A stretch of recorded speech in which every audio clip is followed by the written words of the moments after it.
Recientemente mi gran amigo Jonathan Ramos me invitó a que participara en su canal para que tratáramos sobre el interesante tema de la libre portación de armas. Por supuesto, el plan era primero hacer un debate, pero como coincidimos en los tópicos, el debate devino en conversatorio. El resultado fue el siguiente.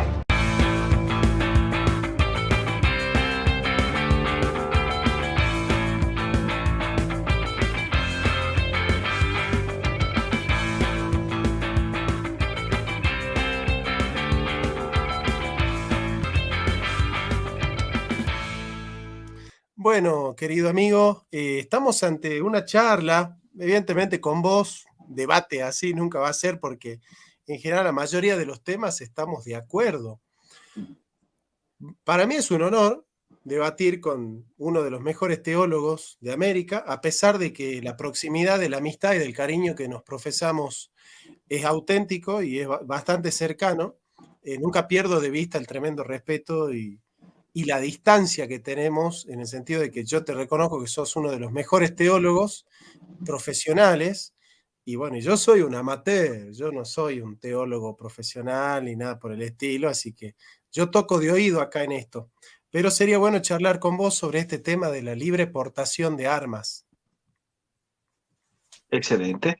Yo creo que es un tema muy importante, está en la palestra, y no solamente porque tengamos, por ejemplo, un político tan reconocido de la talla de Javier Milei, ¿verdad? Hablando sobre la libre portación de armas, sino porque también acá en Estados Unidos, recientemente con los atentados de Texas, otra vez ha entrado mucho en discusión el tema de si es correcto o no que se porten armas. Y obviamente, tanto el filósofo como el teólogo tienen algo que aportar en un tema de tanta disquisición como esta. Si lo aporta el artista, que lo único que sabe es de farándula, mucho más el filósofo y el teólogo. Claro, no, totalmente, totalmente, y vos desde el lugar de la teología reformada y desde el sentido común y desde tu formación como psicólogo, seguramente que tenés mucho para aportar, ¿no? Yo te diría que acá tenemos dos niveles. Por un lado, un nivel del principio general y por otro lado, el nivel de la aplicación del principio general. Es decir, un nivel más de principio, más deóntico, y otro nivel más fáctico. Entonces yo te propongo en este orden que resolvamos primero los principios generales para ver si estamos de acuerdo o no con los principios generales y ver si en realidad solo el debate se va a circunscribir a cuestiones de practicidad o de facticidad, o si en el fondo también hay un problema de principio, que no compartimos los mismos principios. ¿Qué te parece? Creo que sí, sería muy bueno, ideal para aclarar cualquier tipo de disquisición. Sí, porque bueno, yo tuve ya un par de debates y yo creo que si no se hace esto, muchas veces no sabemos de dónde está el debate. O sea, ya sabemos que quizá vos estás a favor y yo en contra, pero muchas veces no se circunscribe bien el debate, digamos, ¿no? Entonces, yo partiría diciendo tres cosas. Tres cosas. Primero, una ley general, que al menos yo no la voy a cuestionar. La ley general es el respeto irrestricto a la vida del prójimo, ¿no? A la vida del prójimo. Es decir, el principio no matarás. Ese es un principio moral.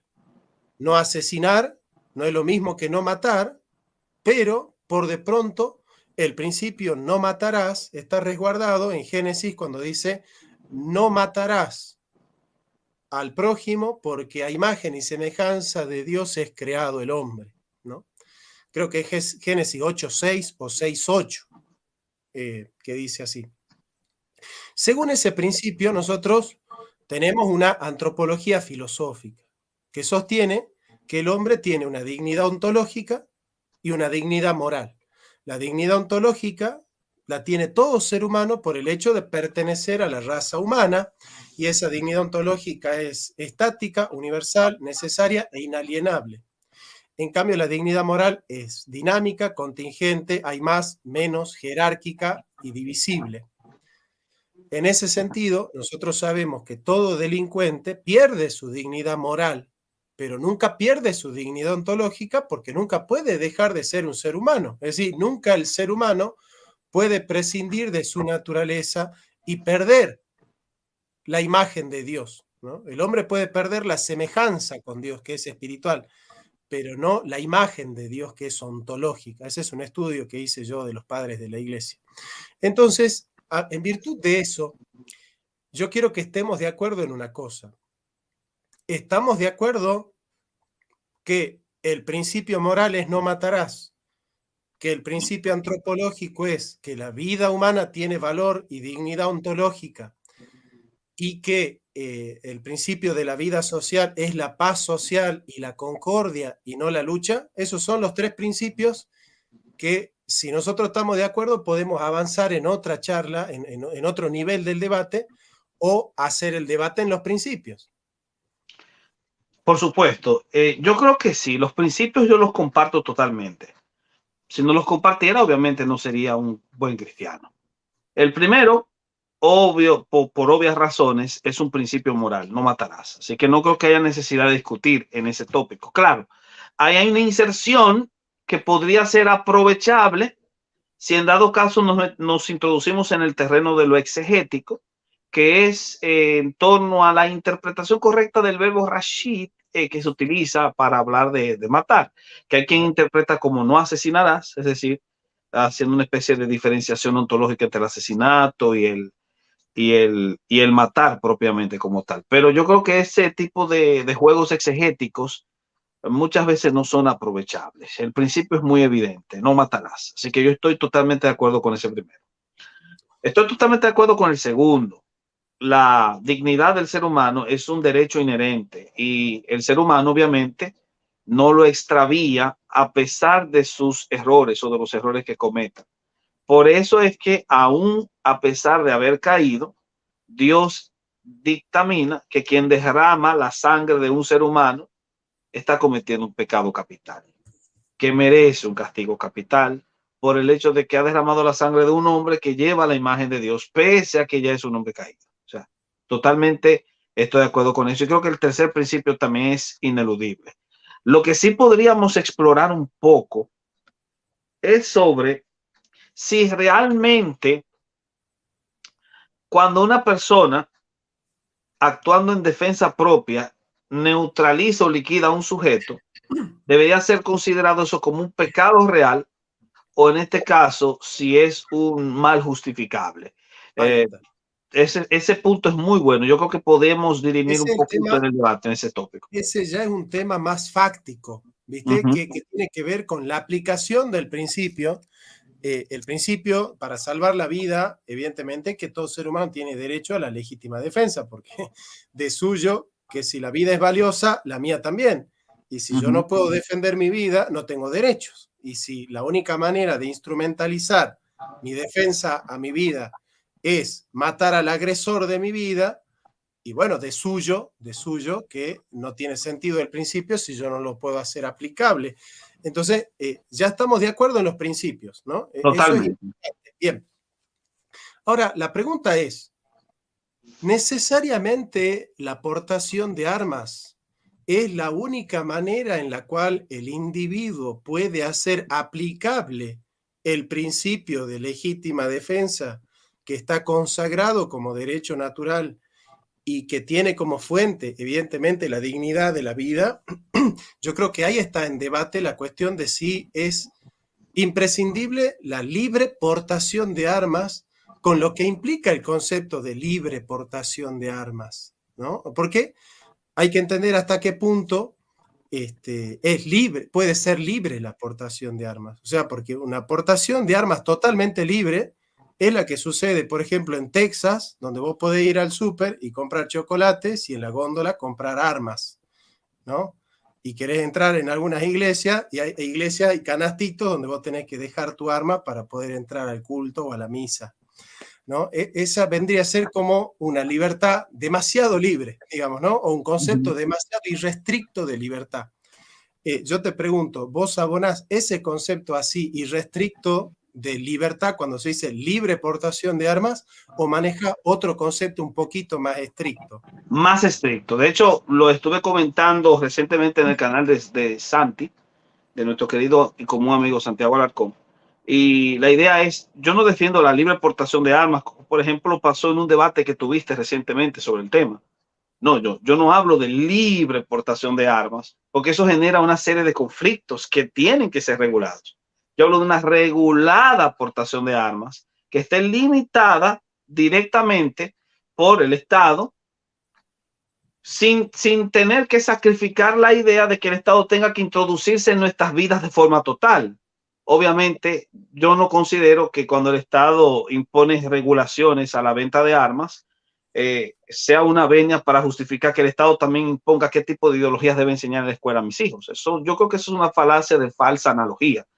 No es necesario conectar una cosa con otra. Yo perfectamente puedo ser pro vida y enfrentarme a reglamentos que el Estado quiere imponer en torno a ese tópico, y al mismo tiempo puedo defender la idea de una regulada o de un regulado control del uso de armas. Las armas tienen que ser reguladas totalmente, no se pueden vender a toda persona, deben existir una serie de parámetros y de criterios regulados para la misma. Lo que yo no creo es en una anulación de la venta de armas, porque la anulación de la venta de armas, como ya lo había dicho anteriormente, no va a acabar con el fenómeno de la venta de armas como tal. El mercado negro de venta de armas continuará. Yo lo que considero es que debe haber un control regulado, imponerse una serie de criterios específicos y permitir que porten armas personas en particular. El caso de lo que ocurrió en Texas, muy bien se podría haber solucionado si en Texas las escuelas, los policías escolares tuviesen armas. Pero los policías escolares no pueden portar armas y sin embargo permitieron entrar a un sujeto con un instrumento de muerte que mató a una serie de personas, que bien podría haber sido neutralizado y salvar con ello más vidas. Si los responsables de la escuela, es decir, los policías escolares, hubiesen tenido la facilidad o el derecho en este caso de portar armas. Entonces yo creo en eso, un control regulado, no una libertad total, sino un control regulado del uso de armas. Estamos de acuerdo. Es más, yo diría, en líneas generales, hay que entender el contexto de cada país, porque no es lo mismo liberar la aportación de armas en Argentina que liberar la aportación de armas en Brasil o en México o en algunos estados de Estados Unidos. Creo que en este punto el contexto es importante, porque hay países donde no se ha desmadrado la cuestión social de la seguridad. Esto juega mucho con las emociones, porque efectivamente que el que quiere liberalizar la tenencia y la aportación, que no es lo mismo tener la alarma en tu casa descargada que portarla armada en el bolsillo. No es lo mismo, no estamos hablando de lo mismo cuando hablamos de tenencia de armas o portación de armas. Pero yo sé que es muy emotivo, porque acá en la Argentina te muestran que un delincuente mató a un policía, que el delincuente mató a una niña, que el delincuente mató a un trabajador, y automáticamente juegan con esas emociones para decirte, bueno, que cada uno compre su arma y que se defienda a sí mismo, salgamos a las calles con armas, la Argentina se soluciona así. Me parece que, y en ese sentido yo creo que tenemos que ser un poquito más prudentes, ¿no? La prudencia es una virtud social muy importante en estos temas, y yo, obviamente que yo te considero sumamente prudente, estamos de acuerdo en que no es lo mismo pensarlo en Estados Unidos que pensarlo para la Argentina, o vos pensás que da lo mismo, y este es un principio general que se puede aplicar en todos los países de la misma manera. No creo que sea un principio. No creo que sea un principio, puesto que no es aplicable de forma universal. De hecho, está más dejado al criterio de la preferencia del individuo. Es decir, el individuo que se siente incómodo con un arma, que no la porte. El individuo que se sienta cómodo con ella y la sepa usar consensuadamente, que la porte. Ahora, lo que debe diferenciar en este caso es el elemento de conciencia, hasta qué punto la persona concienzudamente la puede ejercer o no. Y lo segundo es que, como no es un principio de aplicación total, no es un tópico que tenga que discutirse dentro del ámbito o dentro del terreno de la moral. Lo que sí tendrá implicaciones morales es la forma como el sujeto, de forma no consciente, utiliza el instrumento. El instrumento como tal no tiene ninguna carga significativa. Sí, la acción detrás y la intención como tal. Ciertamente, las diferencias geográficas van a marcar la manera como el Estado va a dirimir la forma como regula las armas, pero lo que sí es evidente es que hay inherente allí una realidad que es aplicable a todos, que sí es el hecho del problema, el fenómeno. El fenómeno es De compartido. inseguridad. Sí, entonces al ser un fenómeno compartido, obviamente que hay formas distintas de cómo manejar la cosa, pero el fenómeno en sí mismo tiene que ser abordado. ¿Cómo implicaría esto al cristiano? Esa es una muy buena pregunta, porque el cristiano, ya sea en Estados Unidos, ya sea en Argentina, tiene los mismos principios y debe andar bajo los mismos valores. El mismo Entonces, libro. el mismo libro. Entonces, al cristiano, que es en sí el individuo que universaliza la necesidad de respuesta al fenómeno, ¿qué le podría decir el texto bíblico? Yo estoy totalmente de acuerdo en que el texto bíblico primero parte de un presupuesto de amor al prójimo y de dignidad del ser humano, tal y como lo mencionamos. Y como amor al prójimo, incluso se habla del amor al enemigo. Pero también el texto es realista. Y el realismo que tiene la cosmovisión cristiana apunta a que decir de forma utópica que lo correcto es eliminar todas las armas del mundo, el armamento del mundo, es irrealizable en términos de la realidad actual. Una Sí hay una utopía. promesa escatológica, pero en términos de la realidad actual, no. Y por ende hay que proveer algún tipo de medida para lograr entonces ayudar a una persona cristiana, quien por ejemplo se le introduce un sujeto en su casa y le amenaza con quitar la vida, como tú estuviste mencionando. Totalmente. Yo creo que tenés toda la razón del mundo, compartimos que hay que prescindir de ese idealismo utopista, de plantear una realidad en el cosmos noetos, digamos, ¿no? Claramente. Ahora, digamos, hay dos cosas ahí. Matar, esto lo que voy a decir es reivindicar algo que yo cometí un error en el debate con Horacio. Quizás él no se dio cuenta, pero yo leyendo, investigando, yo cometí un error. Un error parcial, porque yo en virtud de la metafísica dije algo. Matar siempre es malo. Matar siempre es malo. ¿En qué sentido matar siempre es malo? Que la vida es un valor ontológico. Entonces, metafísicamente, si la vida es un valor, quitar la vida es un disvalor, metafísicamente. Y esto es cierto, es verdad. O sea, es cierto eso. No es un bien, nadie va a celebrar por haber matado a una persona, incluso en defensa propia, ¿no? No es para hacer fiesta tampoco, ¿no? Y tampoco es que alguien va a ganar méritos por haberlo hecho, digamos, ¿no? Estamos de acuerdo en eso.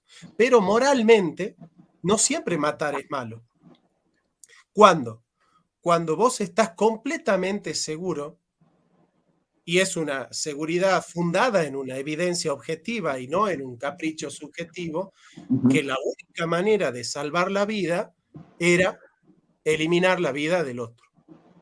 Si el peligroso estaba por quitarle la vida a un inocente y la única manera de salvar la vida del inocente, y cuando digo la única es, habiendo agotado en mi cabeza todas las posibilidades y todas las opciones y todas las instancias, la única instancia que me hacía posible salvar la vida del inocente era quitar la vida del peligroso, del culpable. Haberlo hecho está bien, o sea, se justifica y es moralmente bueno haberlo hecho. ¿Se entiende? O sea, es moralmente bueno. Ningún católico que haga eso, por ejemplo, se tiene que ir a confesar con el cura. Estoy totalmente de acuerdo. Claro, si él está completamente seguro de que no había otra manera. Ahora, si él alberga, si el católico, por ejemplo, alberga una pequeña duda de que él pudo haber hecho otra cosa para frenarlo, y en vez de haber hecho eso que él pudo haber hecho, decidió matarlo, o pudo dispararle en el pie, y en vez de dispararle en la rodilla o en el pie, le disparó en la cabeza, eso es pecado y sí, sí se tiene que ir a confesar. No sé si me entendés la diferencia. Totalmente de acuerdo, sí, porque si hay posibilidad de tú neutralizar, por eso utilicé el término neutralizar en la entrevista con Santi y aquí también lo volví a utilizar. Neutralizar la amenaza, porque siempre hay posibilidades de que tú puedas neutralizar al agresor sin necesidad de quitarle la vida, sin duda alguna. Claro. Y también es muy distinto que si después de tú dispararle donde sea, el sujeto esquiva la bala y se sale corriendo y tú le caes atrás para seguirle disparando a un individuo que ya te dio la espalda, está corriendo, yo considero que eso es homicidio. Y tiene que ser así porque la intención que tienes tú ya no es de proteger la vida, sino de vengar. Totalmente. Y la Totalmente. venganza es lo que está prohibido. Y creo que es lo que se lleva implícito, por ejemplo, cuando se habla de no tomar la justicia por mano propia, como pasa en el Aplicar la caso. pena de muerte. Claro. Exacto, el evangelio de la otra mejilla es el de no tomar la justicia por mano propia. Eso es Totalmente. muy diferente. Yo creo que si alguien se precia de utilizar argumentos teológicos para defender eso, no está haciendo buena teología. Entonces, como estamos de acuerdo en casi todo, vamos a los problemas más prácticos, ¿no? Que tienen que ver para mí con dos temas, que es la causa de doble efecto, por un lado, y la epiqueia, por otro lado. La epiqueia como principio de aplicación del principio general y la causa de doble efecto, ¿no? La epiqueia es un concepto aristotélico que lo toma Santo Tomás para hablar de una regla general. La regla general es la concordia, la paz social y el respeto por la vida. Ese es un principio general, dice Santo Tomás. El famoso principio de equidad. Exacto. Pero, dice Santo Tomás, hay ciertas ocasiones donde si uno respeta a rajatabla el principio general, ese principio general puede quedar destruido. Por ejemplo, si hay un hombre que tiene un revólver y que está dentro de una escuela llena de niños y él está disparando a mansalva a los niños y la única forma de yo resguardar la paz social es meterle un tiro a ese hombre, ahí entra la epiqueia. ¿Qué es la epiqueia? Es la excepción a la regla general cuando por esa excepción a la regla general es la única manera de resguardar la regla general. Es decir, la regla general no se mantiene sino haciendo una excepción, en ese caso particular, a la regla general como única manera de sostener la regla general. Es decir, aquel que mata al hombre que está haciendo eso en una escuela de niños está resguardando la ley general, aunque particularmente la está violando. ¿Por qué? Porque está matando y la ley general dice no matarás. Bueno, la epiqueia entonces teóricamente es el principio según el cual la única manera de resguardar la ley general es violarla en un caso particular con el único objetivo de conservarla mejor a la ley general. Es la excepción a la regla. Entonces Santo Tomás toma el ejemplo de Platón en la República, en el libro primero, cuando Trasímaco define la justicia como el darle a cada uno lo que es suyo, devolverle a cada uno lo que es suyo. Céfalo dice, justicia es devolverle a cada uno lo que es suyo. Entonces dice Platón, Sócrates, ¿no? Vos me prestás un arma, ahora yo estoy en un momento de cólera porque vi a mi mujer con otro, tengo un ataque de ira y de cólera y voy a tocarte la puerta de tu casa y decir, Néstor, devuélveme la pistola. Entonces, bueno, la ley general dice, Néstor, has de devolverle a Jonathan lo que es suyo. Esa es la ley general. Ahora, la ley general también dice que hay que conservar la paz social. Y vos te das cuenta que yo estoy en un brote de ira. Entonces vos me decís, mira, hermano, lo lamento mucho, pero en estas condiciones no te puedo devolver la pistola. Y yo te digo, Néstor, pero si la pistola es mía, ¿cómo no me vas a devolver la pistola si es mía? No estás siendo justo conmigo porque la justicia es que me tenés que dar lo que es mío. Entonces, es cierto que la justicia dice que me tenés que devolver lo que es mío, pero en ese caso particular, si vos me la devolvés a la justicia, perdón, si vos me devolvés la pistola, en vez de colaborar con la paz social, estás colaborando con la discordia y me estás trayendo, o sea, estás colaborando en que yo tenga un problema mayor. Ujú. Cuando pasa el evento, yo te doy gracias y te digo, Néstor, gracias porque no me la diste. Gracias Eso porque me la devolviste. Entonces sostuviste la ley general habiendo violado la ley general en ese caso particular, ¿se entiende? Entonces, sí, en ese sentido, aparece el tema de la causa de doble efecto, porque por un lado, vos tenés el efecto negativo de no cumplir con la ley general, pero se subordina a un efecto mayor que es bueno, que es haber conservado mi libertad, porque vos sabés que si me la prestabas, yo podía terminar o muerto o preso. En ese sentido, o matar a alguien, ¿no? Bueno, obviamente. En ese sentido, yo creo que ahí vale prácticamente preguntarse, no en todos los contextos se justifica tener un arma, no en todos los contextos. Ahora, ¿qué es lo que pasa?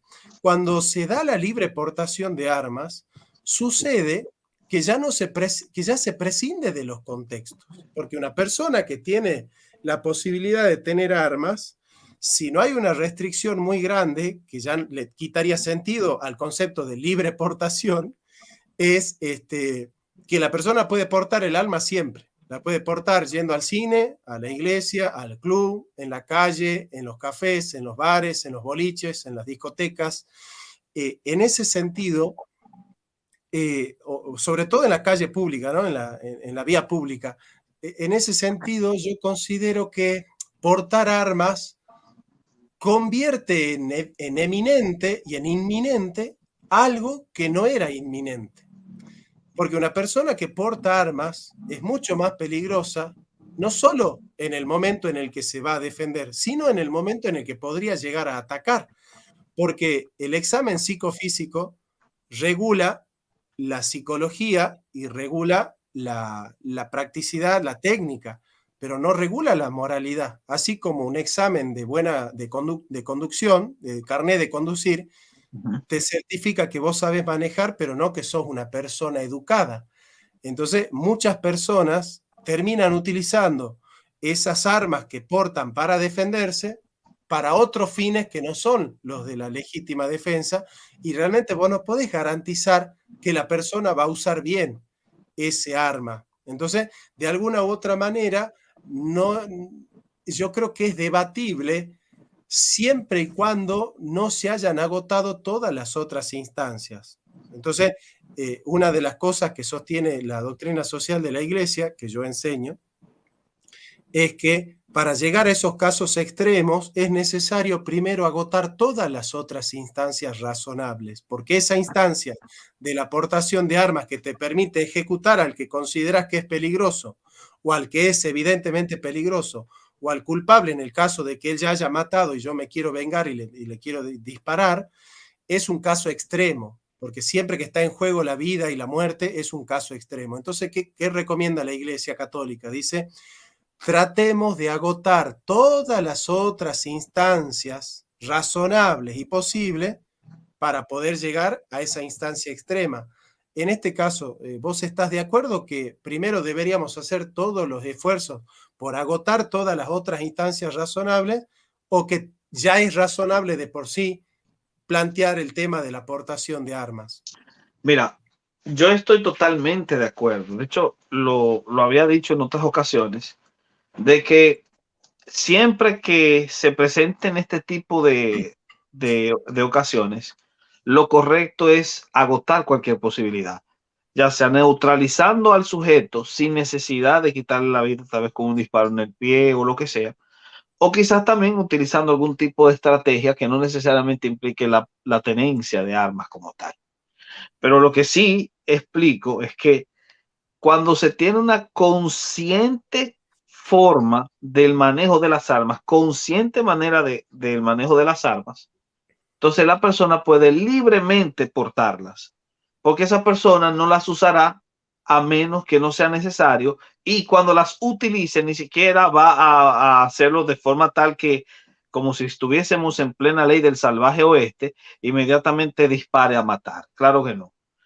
Sí, en dado caso, y esto lo dije fue en el programa de Santi, Lo que yo digo obviamente está estrictamente limitado a la comunidad de cristianos, porque mi idea no es para todos los grupos, sino respondiendo a la tesis de si un cristiano puede portar armas, si un cristiano sincero y genuino puede portar armas, o si es pecado que tenga un arma en sus manos. Bueno, yo no considero que sea pecado.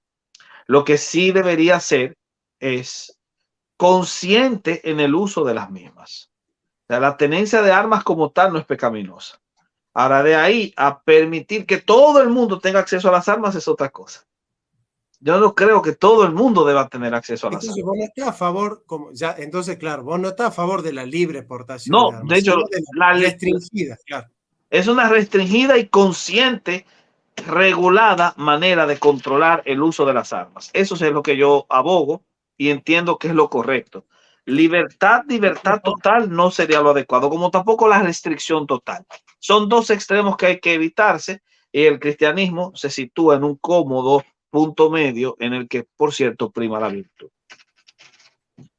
Claro, sí, sí, sí, exacto. Comparto el tema de la restricción, ¿no? Te quiero leer un mensaje de Pablo VI para la celebración de la 10ª Jornada de la Paz, el sábado 1 de enero de 1977.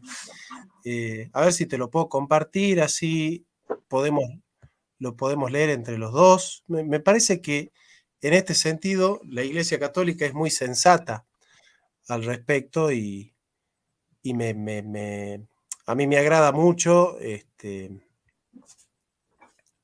pensar desde esa postura, en ese sentido. A ver, decime si podés leer ahí, si llegas a Sí, ver ahí. lo puedo leer, sí. Bien, dice entonces, es el mensaje. Dice, combate la aportación de armas como principio de una cultura de la violencia y la discordia, diciendo, es el mensaje del optimismo, es el presagio del porvenir. La paz no es un sueño, no es una utopía, no es una ilusión. No es tampoco la fatiga de Sísifo, no. La paz puede ser prolongada y fortalecida. Puede escribir las más bellas páginas de la historia, no solo con los fastos del poder y la gloria, sino mucho más aún con los mejores fastos de la virtud humana, de la bondad popular, de la prosperidad colectiva, de la verdadera civilización, la civilización del amor. O sea, acá, digamos, la pregunta que se hace el Papa es, ¿hacia dónde hay que llevarla a la comunidad? A digamos, una sociedad civil armada o a un desarme controlado y generalizado. ¿Hacia dónde hay que llevarla a la comunidad? Se pregunta el Papa. Entonces dice, ¿es verdaderamente posible? Sí, lo es, lo debe ser. Pero seamos sinceros, la paz, repetimos, es un deber, es posible, pero no sin el concurso de muchas y no difíciles condiciones. El discurso sobre las condiciones de la paz, nos damos bien cuenta de ello, es muy difícil y largo. No nos atrevemos a afrontarlo ahora, lo dejamos a los expertos, pero no nos queremos callar un aspecto que es sin duda primordial. Nos basta por el momento recordarlo y recordarlo a la reflexión de los hombres buenos e inteligentes. Se trata de lo siguiente, la relación de la paz con la concepción del mundo que tiene de la vida humana. Paz y vida son bienes supremos en el orden civil y son bienes correlativos. Queremos la paz, defendamos la vida. Este binomio paz y vida puede parecer casi una tautología, un eslogan retórico, pero no lo es. Representa una conquista por la que se ha combatido sin cesar a lo largo del camino del progreso humano, un camino que no ha llegado todavía a su meta final. ¿Cuántas veces en la dramática historia de la humanidad el binomio paz y vida encierra un abrazo fraterno, sino una lucha feroz de los dos términos? Dicen, la paz se busca y se conquista con la muerte y no con la vida. Y la vida se afirma no con la paz, sino con la lucha, como un triste destino necesario para la propia defensa. La idea de que el absoluto derecha a la legítima defensa implica necesariamente la posibilidad de portar armas, supone dos cosas: que siempre debo defenderme del otro porque el otro es siempre una amenaza. Este no es el hombre católico, sino el de Thomas Hobbes. El hombre no es un lobo para el hombre, sino amigo, como dice Aristóteles, el hombre es hombre para el hombre y no podemos plantear que siempre es una amenaza, por eso debimos ir a misa con una escopeta. Acá el principio que plantea el Papa y que lo va a recuperar después Juan Pablo II es el de si quieres la paz, prepara la paz. Si quieres la paz, prepara la paz.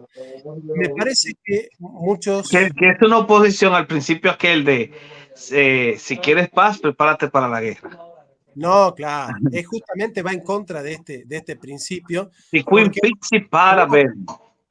claro. Ahora, ¿vos estás de acuerdo que una sociedad que se está armando no es una sociedad que está yendo a la paz social, sino más bien a la discordia social? Totalmente, por Ujú. cierto. De hecho, el mensaje cristiano es un mensaje en el que la idea más importante es la idea del amor. Es una cultura que se construye con el amor. Ahora bien, esta cultura que se construye sobre el amor es una cultura en la que también predomina el concepto de la libertad, pero de la libertad bien vivida por aquellos que verdaderamente han sido libres. Estas personas que ya han sido libres, todo les es lícito, aunque no todo les convenga. Todo les es lícito, pero no se dejan dominar por las cosas. Así que la concepción directa, que sería lo que yo podría tomar en consideración, es ciertamente el paradigma que debe predominar es el del hombre por el hombre. Pero aún así, ese paradigma tiende a ser utópico, porque verdaderamente en un mundo depravado, ciertamente el hombre no es hombre para el hombre, sino que en un mundo depravado el hombre es lobo del hombre.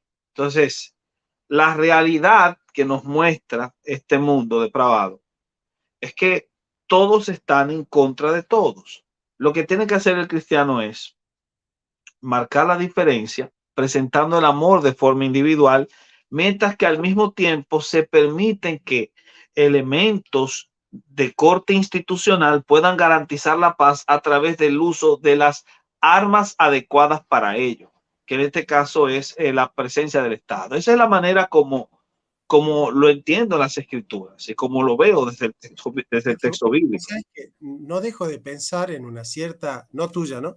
Una cierta hipocresía de ese género de discurso, porque el Consejo de Seguridad de las Naciones Unidas todo el tiempo da discursos de paz, pero por detrás son los que fabrican las armas. Sí. Entonces, es como que vos decís, bueno, mirá, predica la paz, pero vende las armas.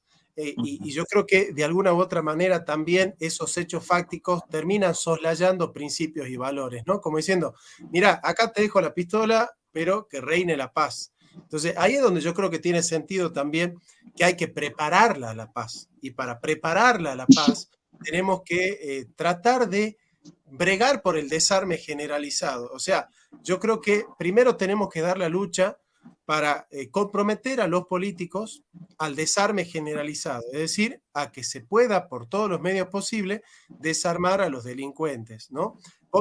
Yo sé que vos me podés decir, y hasta puedo compartir, Jonathan, esa es una utopía, es imposible, pero por amor a la paz y por amor a la vida, yo te diría, seamos realistas, pidamos lo imposible y una vez que nosotros sepamos que no hay otra salida, busquemos esta otra. Lo que pasa es que los norteamericanos nunca han seguido este camino de la prudencia y la racionalidad.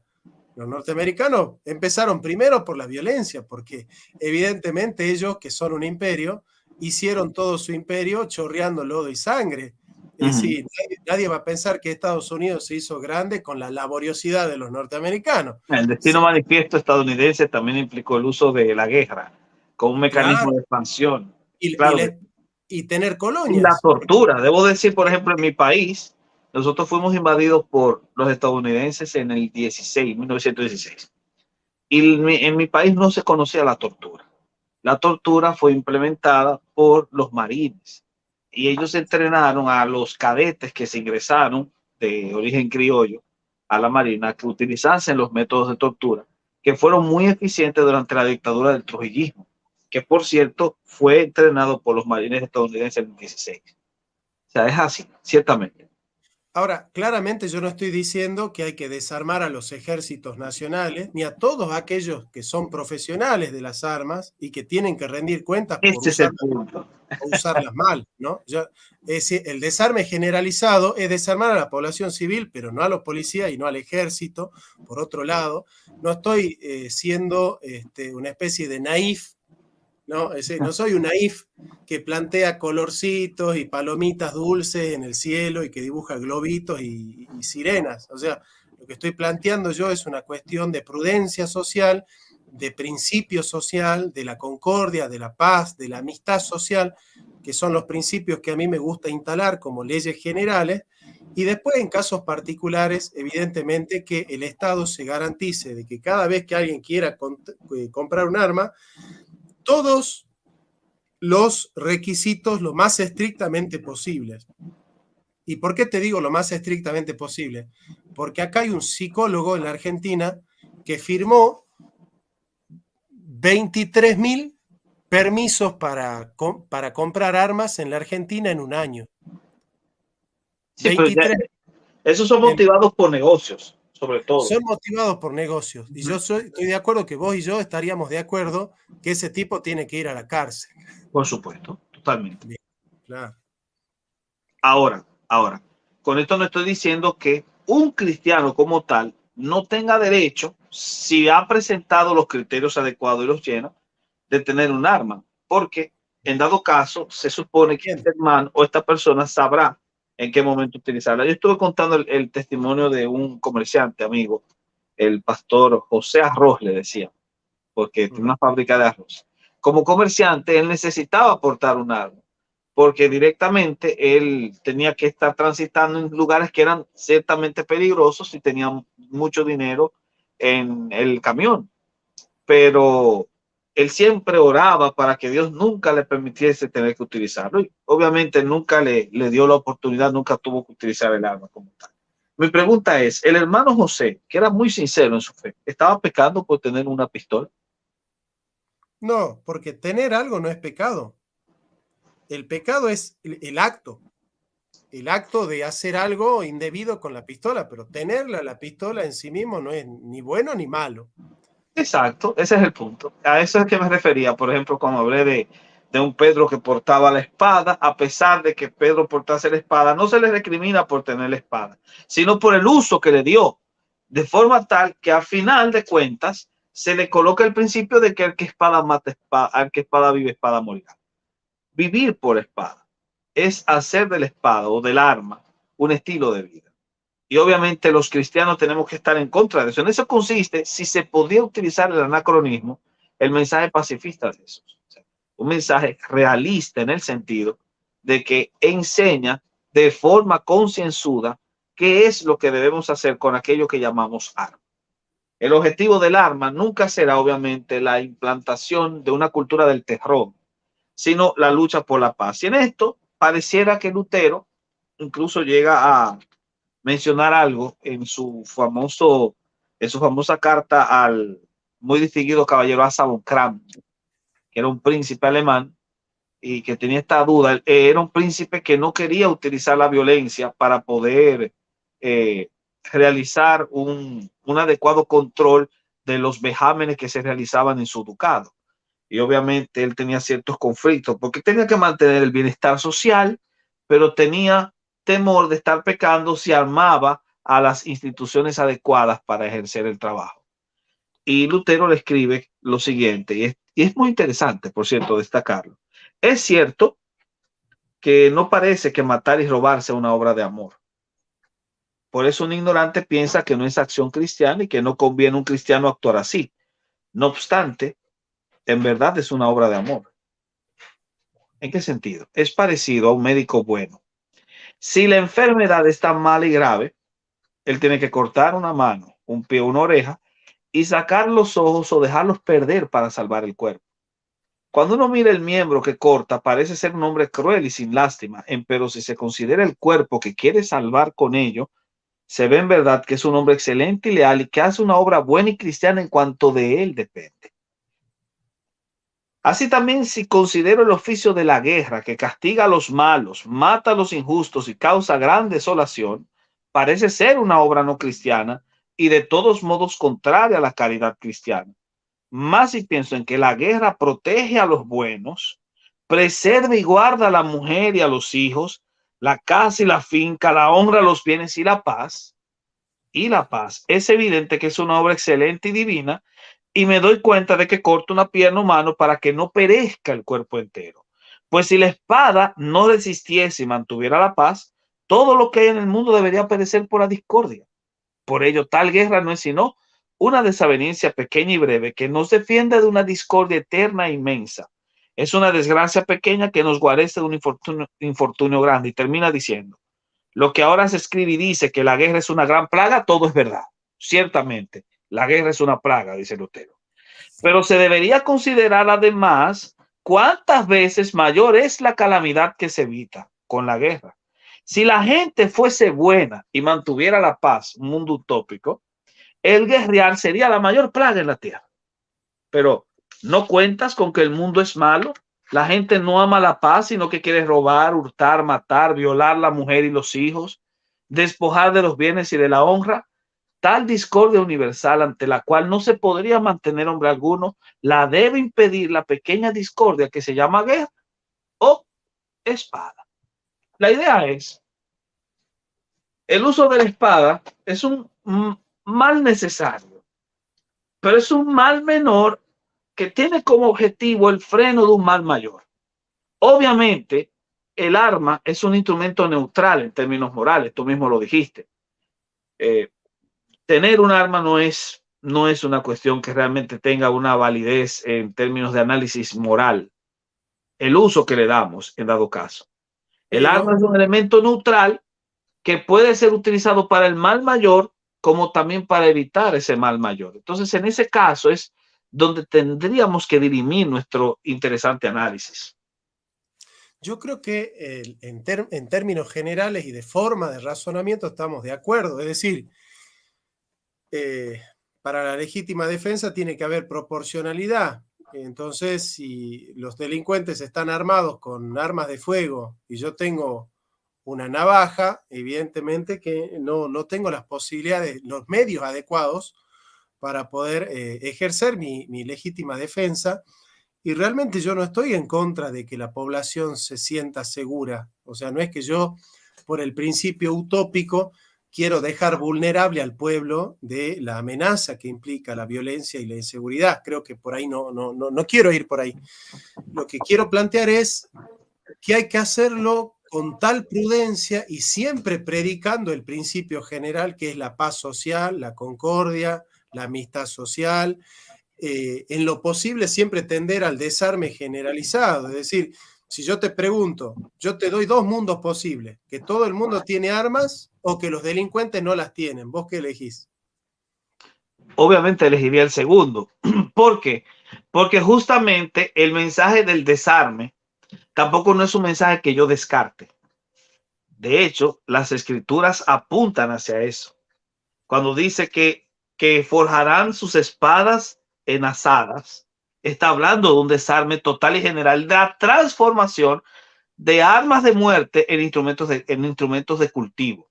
O sea, en instrumentos de producción, lo que antes eran armas de destrucción. Pero obviamente el texto es muy claro que dice que eso se logrará en la era final, cuando todos los eventos escatológicos se cumplan. De modo que pertenece, sí, a un terreno que escapa o trasciende a todo lo que llamamos utopía, porque la utopía se define como una realidad construida por el hombre en la tierra. Pero esto trasciende utopías, porque esto solamente lo puede producir Dios. Sí podemos hablar, podemos predicar, debemos concientizar. Y creo que ahí entra la labor de la iglesia en la concientización del individuo. Pero sin duda alguna, el desarme total es imposible. No se logra. Es imposible y es una utopía. Yo no sé si existe un país donde está totalmente prohibido la venta a cualquier ciudadano. Creo que no.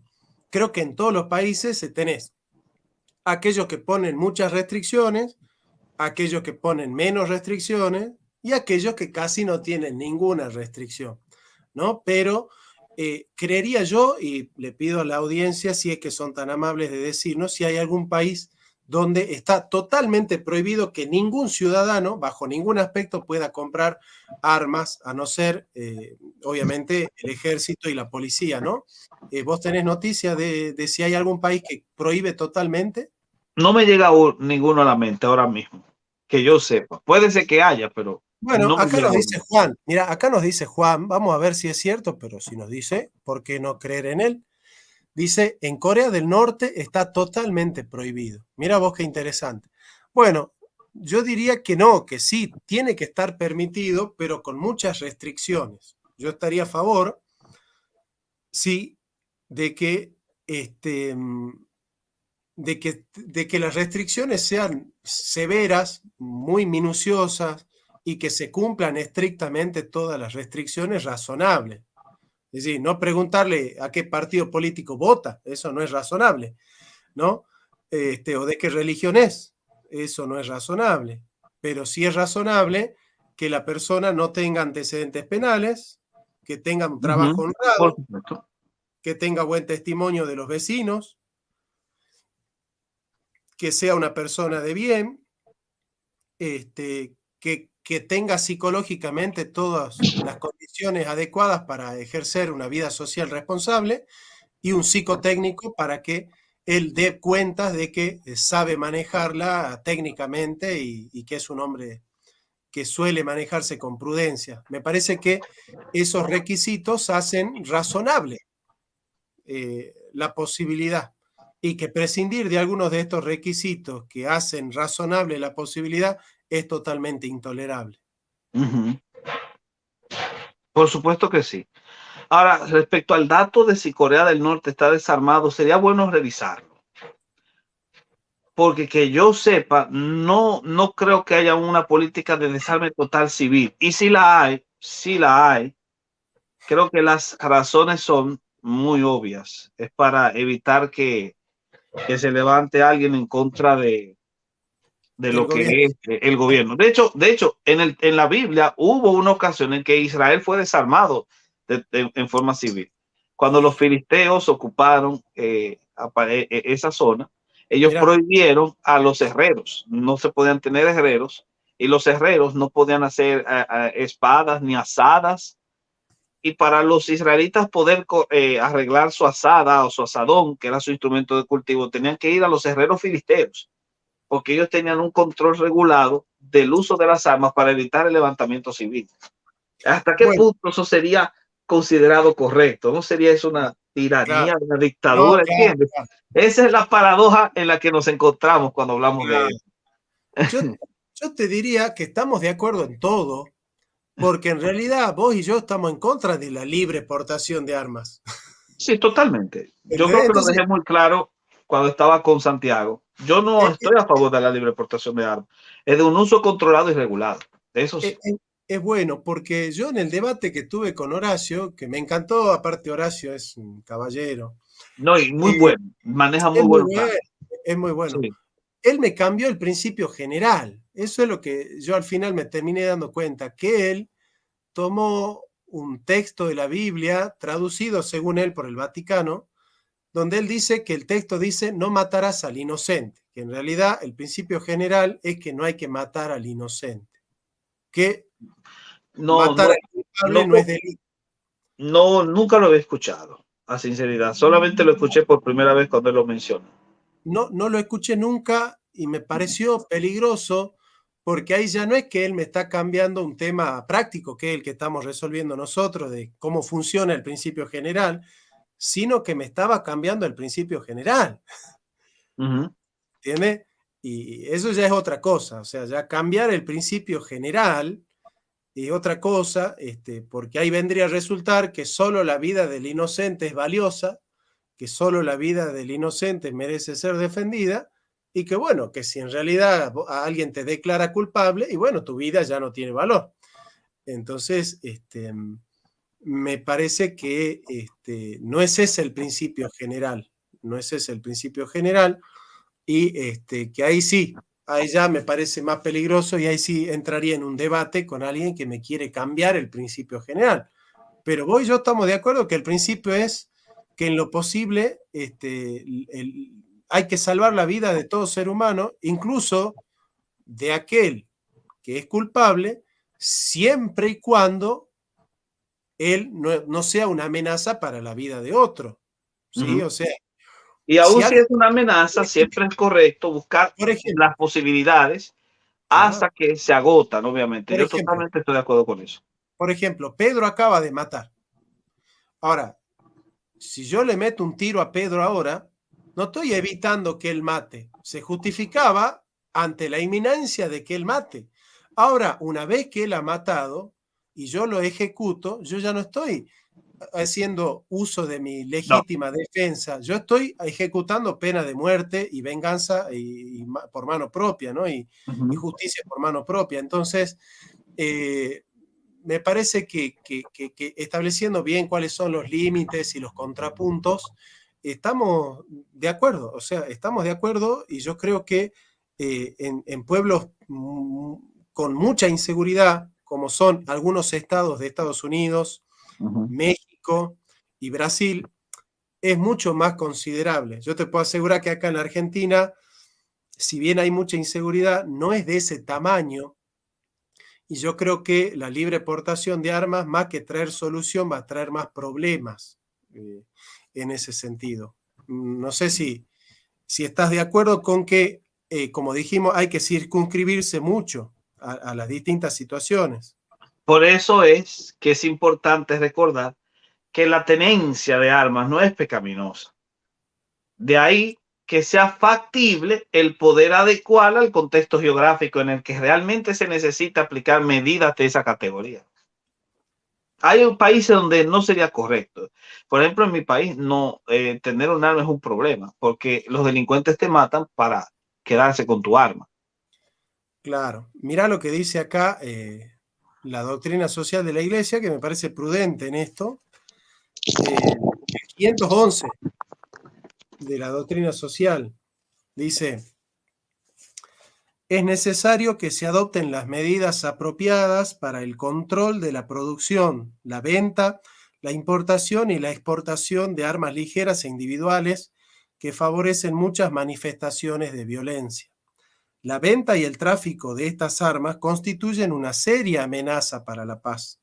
Son las que matan un mayor número de personas y las más usadas en los conflictos no internacionales. Su disponibilidad aumenta el riesgo de conflictos y la intensidad de aquellos que están en curso. En virtud de que muchas veces las armas hacen inminente la muerte allí donde no lo era, en lo posible, por eso es importante eso de en lo posible, tratar de tender al desarme generalizado y controlado de la población civil, empezando por los delincuentes. Pero de no ser posible, esa que vendría a ser de las posibles la ideal, vamos con la otra que es la aportación responsable y restringida de armas. Entonces, ahí estamos de acuerdo en esas dos cosas. Si llegase a ser posible el desarme, vamos por el desarme civil. Ahora, de no ser posible el desarme, la única opción es el arme controlado, mesurado y racional y prudente. Así que yo creo que estamos de acuerdo en un 100%, Néstor. Sí, sí, así mismo es, totalmente. De hecho, por esa razón me gustó mucho el debate que hiciste con este joven, porque realmente yo compartía más, me identificaba más con la posición que tú estabas asumiendo, totalmente. Cuando yo me expresé en el conversatorio que tuve de forma tan interesante con Santiago, justamente ese es el punto que quería destacar y creo que incluso hice hasta un aclarando a la audiencia al final de que yo no estaba a favor de la libre portación de armas. Yo lo que sí considero es que las armas como tal no son pecaminosas a la luz de responder a la pregunta si un cristiano debe portarlas, porque de acuerdo al contexto evangélico muy acostumbrado en el que estamos, tenemos siempre esa reticencia, ese rechazo total al uso tácito y hasta considerar de forma hasta casi ofensiva que una persona que tiene armas, si es cristiano, está perdido, está descarriado. Satanizar el uso de las armas no es la opción, porque no se puede justificar desde la perspectiva de las escrituras. No, ni Lo que moralmente. sí es el uso consciente para el cristiano. El impío no entra en este juego, porque el impío se supone que no dará un uso adecuado de la misma. Pero si una persona nació de nuevo y tiene un arma en particular, debe saber cómo utilizarla y Claro, cuándo utilizarla, siempre para el bien del otro.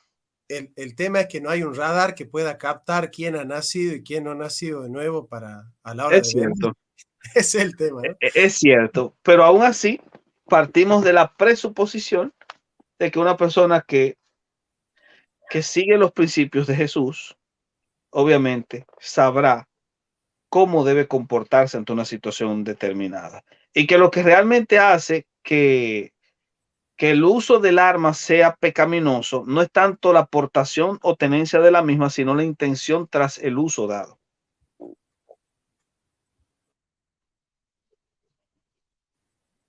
Sí, amigo, sí, sí. No, yo creo que sí. De hecho, digamos, la moral no solo juzga la intención, hay muchas cosas que se juzgan, no solo la intención, también la conducta, el acto, las consecuencias del contexto, la naturaleza de la conducta, pero claramente la intención es central, ¿no? Hermano, nada, acá son las 1 de la mañana, realmente hemos tenido una hora de diálogo espectacular. Como siempre, diálogo ameno. No menos se podía esperar. No esperaba menos, no esperaba menos de vos.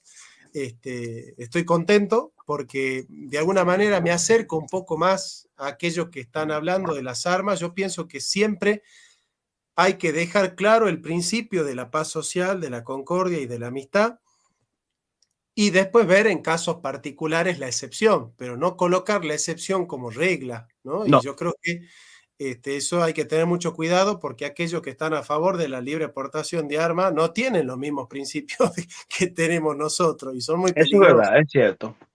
Por eso yo no comulgo con ese discurso. Lo que sí comulgo siempre será con el punto medio de la virtud, que es donde encuentro yo a la ética cristiana.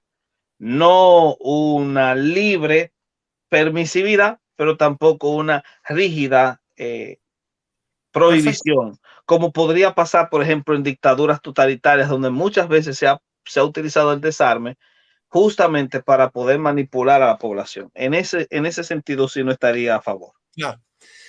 Amigo querido, te agradezco mucho por haber dispuesto un tiempo para charlar conmigo. Gracias por haberse quedado hasta el final de este interesante conversatorio.